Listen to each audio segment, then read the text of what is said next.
భగవద్బంధువులారా, భగవద్ అనుగ్రహాన్ని సాయుధ్యాన్ని ప్రసాదించే ద్రావిడ వేదమైన తిరుప్పావై ధనుర్మాస వ్రతంలో 21వ రోజుకి చేరుకున్నాము.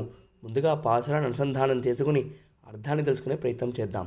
ఎత్త కణంగళి ఎదురు పొంగి మీదళిప్ప మాత్తాదే పాల్ సొరియం వள்ளల్ పెరుంప సుక్కల్ ஆத்தப்படை தான் மகனே அறிவுராய் உத்தமுடையாய் பெரியாய் உலகினில் தோத்தமாய் நின்ற சுடரே துயிலாய் மாத்தாருனக்கு உழைத்துளை துன்வாசுக்கண் ఆత అది వందు ఉన్నడు పణిమా పోలే పోత్తియాం వందోం పుగుజిందేలోర్ ఎంబాబాయి.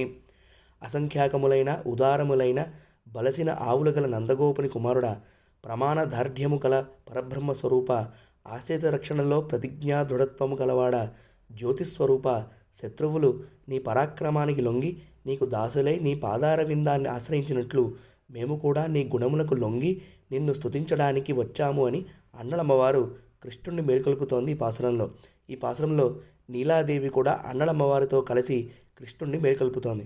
వెనకటి పాసురాల్లో నందగోపుడి శౌర్యము, నాయకత్వము, ధార్మికత్వము, భుజబలము చెబితే ఈ పాసురంలో ఆయన ఐశ్వర్యం గురించి చెబుతోంది అన్నలమ్మవారు. నందగోపుడి దగ్గర లెక్కలేనన్ని గోవులు ఉన్నాయి, కుండ పెట్టడమే ఆలస్యము, అవి పాలని అడ్డు ఆపు లేకుండా ఇచ్చేస్తాయి.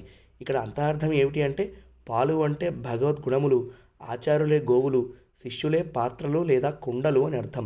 4వ పాసురంలో ఆచార్యునికి మేఘానికి సామ్యం చెబితే ఈ పాసురంలో గోవులకి ఆచార్యులకి సామ్యం చెబుతున్నారు. భగవత్ప్రాప్తికి లక్ష్మీ ఆచార్యులు ఇద్దరూ కూడా మధ్యవర్తిత్వం వహిస్తారు.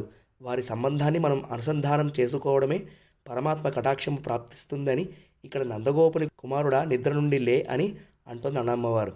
దాఢ్యము అంటే దృఢత్వము కలవాడు అని అర్థం. దృఢమైన ప్రమాణము వేదము కాబట్టి ఆ వేదముచే ప్రతిపాదింపబడ్డవాడు పరమాత్మ. ఆ వేదమే పరమాత్మ తత్వాన్ని పూర్తిగా వర్ణించలేకపోతే పెద్ద సహృదయంతో పరమాత్మే వేదానికి వసుడై ఉన్నాడు. అందుకే ఉత్తముడియాయి అని అంటోంది అన్నమ్మవారి పాసనంలో. అలాగే గోపికలకి కృష్ణ పరమాత్మ యొక్క మనుష్యతత్వము పరతత్వము తెలుసు కాబట్టి ఈ పాసురంలో కృష్ణుణ్ణి పరబ్రహ్మ స్వరూప, జ్యోతిస్వరూప అని అంటున్నారు. ఇంతకాలము కూడా అహంకార మమకారముల వల్ల నీకు దూరమై ఉన్నాము. ఇప్పుడు నీ గుణముల వల్ల ఓడిపోయి నిన్ను శరణు వేడడానికి వచ్చాము. నీ బాణాల కంటే నీ గుణములే గొప్పవి. కాకాసుడు ఏ విధంగా బ్రహ్మాస్త్రానికి ఓర్వలేక శరణు అన్నాడో అలాగే నీ సౌందర్య సౌలభ్య సౌశీల్య గుణరాశితే జయింపబడి నిన్ను శరణు వేడడానికి వచ్చాము అని ఈ పాసురంలో ఉన్న అంతరార్థం. హరే కృష్ణ, జయ శ్రీమన్నారాయణ. ఆండాళ్ తిరువడిగలే శరణం.